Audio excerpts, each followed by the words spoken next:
Greeting, YouTube. There are two things that apparently a lot of Americans are completely and utterly unaware of. And the first is that America keeps a prison in the country of Cuba specifically because it is outside the jurisdiction of the American law, so that we can torture people and keep them in detention for more than a decade, close to 20 years in some cases, I believe, without any actual charges ever being filed against them. And the second thing that a lot of Americans seem to think is that they believe the propaganda that the people of Cuba suffer because of communism, and are completely unaware of the fact that America has had an embargo against Cuba since Castro came to power, and has established almost a complete blockade for trade to Cuba, and threatens other countries that want to trade with Cuba. So the suffering that goes on in Cuba when it comes to the lack of access to things in the outside world is not because of communism.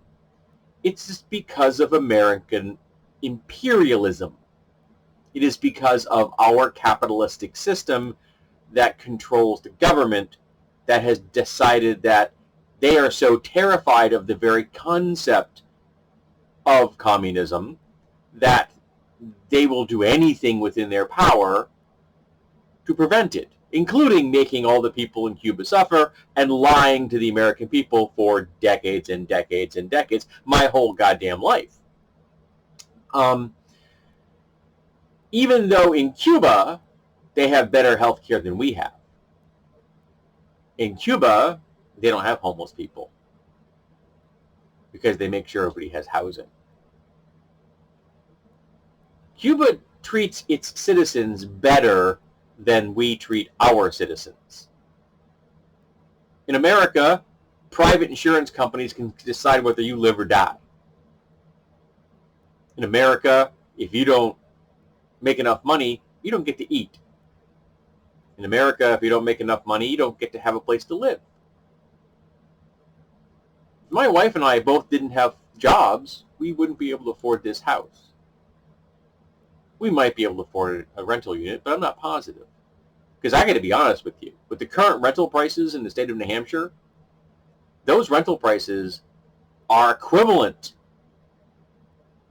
to what I pay here for mortgage. It's actually larger. I think the average rental price in New Hampshire is something like $1,400, and we're paying like $1,250 a month for mortgage.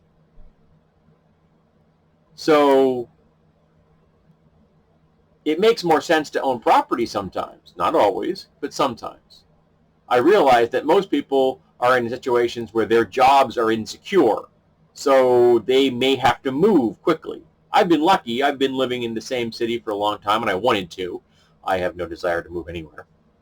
And I've lived here for almost 52 years.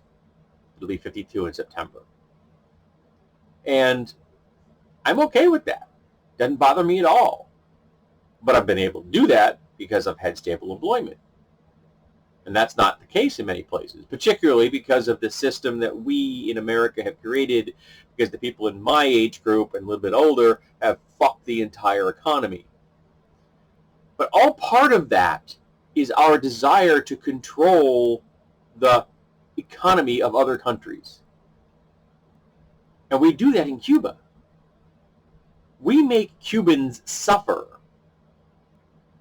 And then we blame the communist system that takes care of them under extraordinarily adverse conditions created by us. American imperialism is screwing the Cuban people, not communism. I'm not saying communism is all sunshine and puppies, because it isn't, flat out.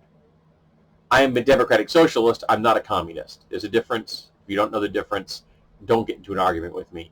Go look it up.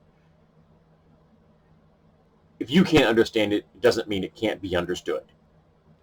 And there were political structures and are political structures in Cuba which are bad, and there's corruption in places in Cuba, just like there's corruption here. But they still have better services for their people than we have.